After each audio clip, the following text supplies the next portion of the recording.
क्या मोदी सरकार ने 109 करोड़ सेलफोन यूजर्स पर 35,000 करोड़ सालाना की अतिरिक्त वसूली का बोझ डालने से पहले कोई अध्ययन या जांच की?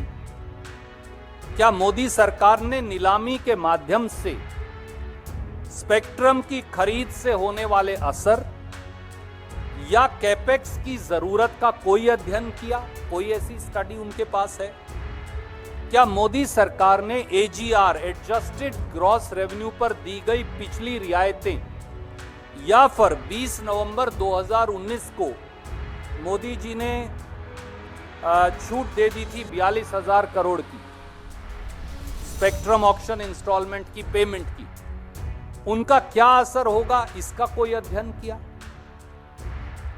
Question number 4, how can all private sale phone companies increase their tariffs between 15% to 20%?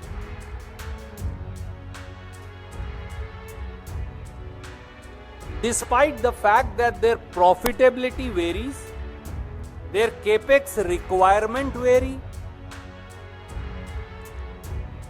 and their investment capacities and actual investments vary, and their purchase of spectrum in auction varies. So how can they all raise cell phone charges by the same percentage? It's very unique. Why is Modi government then turning a blind eye to it?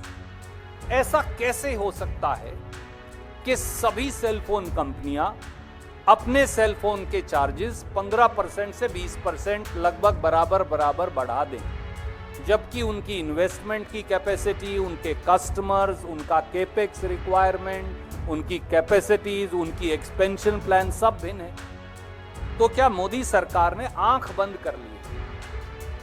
And fifth and last, since prime minister and his ministers quote supreme court on telecom very often, so I want to remind them, isn't it correct that the Supreme Court of India in Delhi Science Forum versus Union of India said, and I quote the Supreme Court, the central government and the telecom regulatory authority have not to behave like sleeping trustees but have to function as active trustees for public good.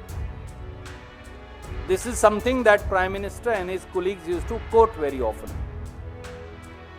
क्या ये सच नहीं कि भारत की supreme court ने Delhi science forum versus union of India में साफ कहा कि केंद्र सरकार और टेलीकॉम रेगुलेटरी अथॉरिटी को निष्क्रिय ट्रस्टी की तरह व्यवहार नहीं करना चाहिए, बल्कि जनता के जन कल्याण के लिए सक्रिय ट्रस्टी के रूप में काम करना होगा? तो क्या मोदी सरकार देश की जनता के साथ विश्वासघात कर रही है? उम्मीद है कि देश के प्रधानमंत्री देश की 143 करोड़ जनता और 109 करोड़ उनमें से सेलफोन यूजर्स जो हैं उनको जवाब देगी कि हमसे 35,000 करोड़ क्यों वसूले जा रहे हैं।